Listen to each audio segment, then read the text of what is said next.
The Vanuatu Meteorological and Geohazards Department, VMGD, is supporting the development of climate information services to help key sectors make informed decisions. In this video, we introduce an 8-step process for undertaking impact assessments using cocoa production as an example. Step 1. Understand the context and scope. The first step is a quick scan of recent climate impacts, future climate change, risk management processes, stakeholders, and the purpose of the impact assessment. For cocoa, growing conditions are affected by temperature and rainfall.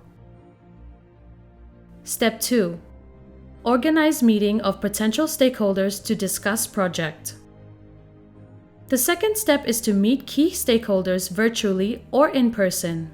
For the cocoa case study, we met farmers, cocoa producers, and industry experts to better define the context and scope. Step 3. Explore relevant background information and historical climate data. The third step is to look at climate and impact data from the recent past to understand the relationships between the climate hazards and impacts. Using available data, scientific literature, traditional knowledge, and mapping tools can identify these relationships. For cocoa, optimal growing conditions require temperatures between 22 and 31 degrees Celsius and annual rainfall between 1,500 to 4,000 millimeters. Step 4. Collect information about future climate scenarios. Consider a range of plausible climate scenarios based on different greenhouse gas emissions pathways, climate responses, and timeframes from the Climate Futures portal. VMGD experts can help with this step. For cocoa, we consider scenarios for temperature and rainfall by 2050 under low and high emissions pathways. Step 5. Analyze climate-related impacts. Step 5 involves assessing impacts for low climate change and high climate change scenarios. The hazard-impact relationships from Step 3 can be used here. VMGD experts can help. For cocoa, some locations may become more suitable while some areas may become less suitable.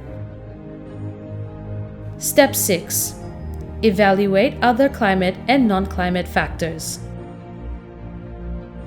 For cocoa, it may be pests, diseases, flooding, or tropical cyclones. Step 7. Plan future adaptation. For cocoa, strategies include farming in new areas, diversifying crop varieties, and planting shade trees. Step 8. Communicate findings. The final step is to communicate your findings to raise awareness, make informed decisions, and help people take actions.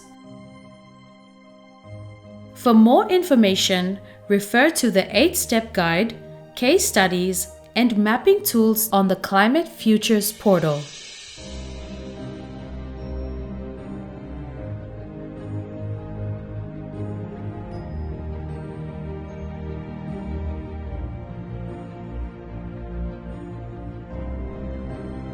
Together, you may stop ready, adapt, more protect.